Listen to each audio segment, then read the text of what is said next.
देश ही नहीं बल्कि दुनिया भर में द वॉल स्ट्रीट जर्नल की इस खबर ने तहलका मचा के रखा है। ये खबर भारत के लिए तो अच्छी है, मगर बाकी देशों में इससे खलबली सी मच गई है।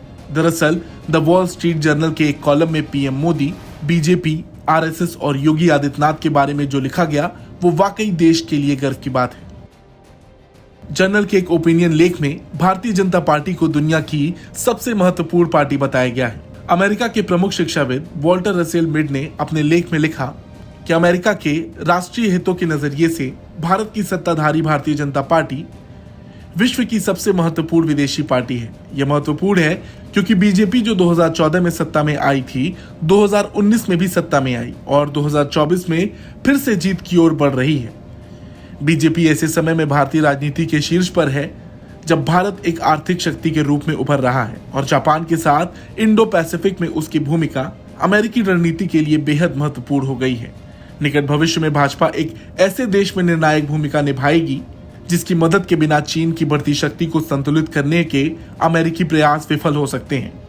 मिड का कहना है कि चूंकि बीजेपी का राजनीतिक और सांस्कृतिक इतिहास बहुत से विदेशियों के लिए बिल्कुल अपरिचित है, इसलिए इसे ठीक तरह से समझा नहीं गया।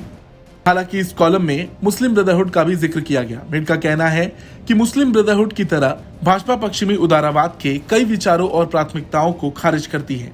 साथ ही यह आधुनिकता की प्रमुख विशेषताओं को भी अपनाती है। चीनी कम्युनिस्ट पार्टी की तरह भाजपा 1 अरब से अधिक लोगों के साथ एक वैश्विक महाशक्ति बनने के लिए एक राष्ट्र का नेतृत्व करने की उम्मीद करती है। इजराइल के लिकुड पार्टी की तरह भाजपा लोक लुभावन बयानबाजी और पारंपरिक मूल्यों के साथ मूल रूप से बाजार समर्थक आर्थिक रुख अपनाती है। साथ ही यह उन लोगों को अपने साथ जोड़ती है जिन्होंने महानगरों में रहने वाले पश्चिमी केंद्रित सांस्कृतिक और राजनीतिक अभिजात वर्ग द्वारा बहिष्कृत और तिरस्कृत महसूस किया है। द वॉल स्ट्रीट जर्नल में आरएसएस का भी जिक्र हुआ है। इसमें कहा गया कि अमेरिका विशेषज्ञ खास तौर पर जो लेफ्ट लिबरल विचारधारा वाले हैं वो अक्सर मोदी पर सवाल उठाते हैं। उनकी चिंताएं पूरी तरह गलत भी नहीं है। वहीं मिड ने कहा कि भाजपा को भारत के पूर्वोत्तर में ईसाई बहुल राज्यों में उल्लेखनीय राजनीति जीत मिली है। उन्होंने लिखा, लगभग 20 करोड़ की आबादी वाले राज्य उत्तर प्रदेश की भाजपा सरकार को शिया मुसलमानों का मजबूत समर्थन प्राप्त है।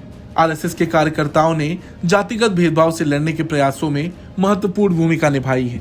बता दें, मीड ने अपने लेख में उत्तर प्रदेश के मुख्यमंत्री योगी आदित्यनाथ और आरएसएस प्रमुख मोहन भागवत से मुलाकात का जिक्र किया।